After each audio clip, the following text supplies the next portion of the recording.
vototadza kutsvaga mabasa, vakutoshanda kuti vari kumira navageza.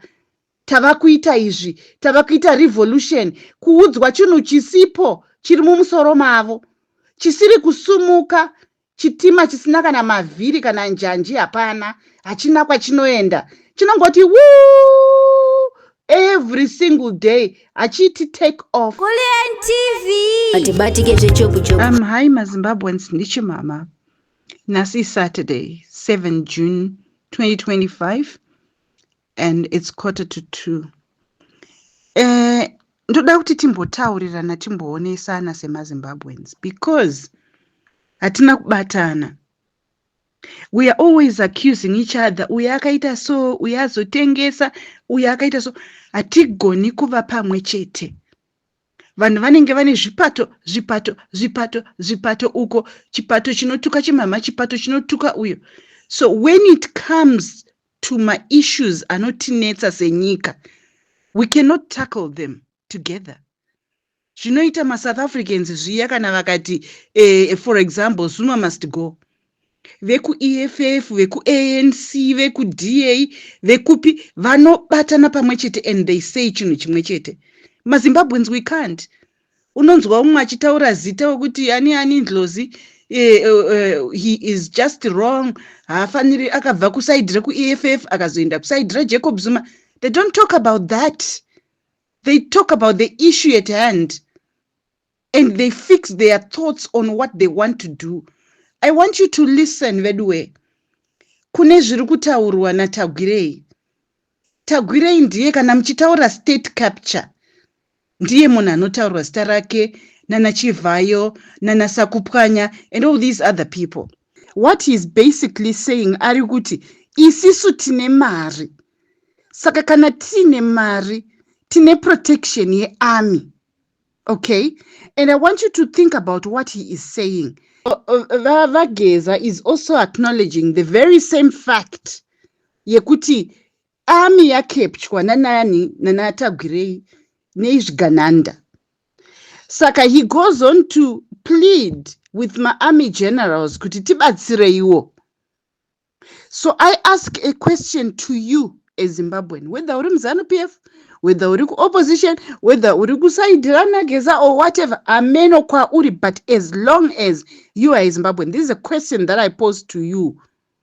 Kuti saka kana vageza vacha acknowledge kuti Zvigananda zvaka capture army.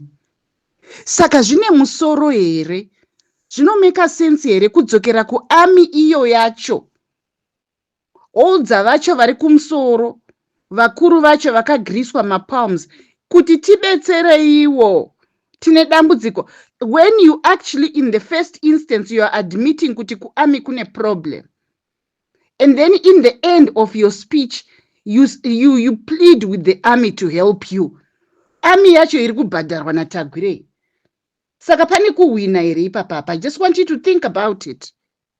Yeah, rambai muchizvifunga izvozvo, but whilst you are thinking about it, I am playing an audio. Kune vanhu vari paTwitter, this is my pinned post yandakaisa yemaZimbabweans ari kushungurudzwa kuSouth Africa. So, kana vakashungurudza maZimbabweans, havachuzi kuti iwo uri weZANU-PF here, iwo unosapota Nelson Chamisa here, iwo unosapota 2030 here, havabvunzi.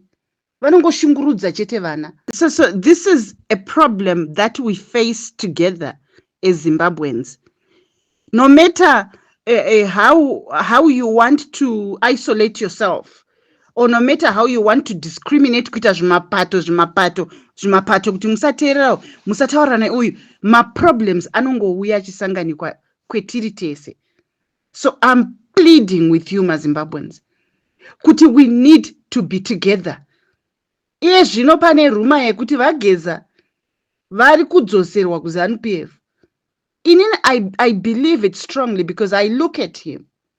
Vasekuru, he's 82 years old. Havasiri mwana mudiki. How can you be in exile at the age of 82 years old? Hauna mhuri yako padhuze. Hauna basa usikusenza. Income ndeye kungokumbira. Ende uri kutraya kusunungura kurwira vana vechidiki. Vana vechidiki, they are not even doing anything zvine musoro.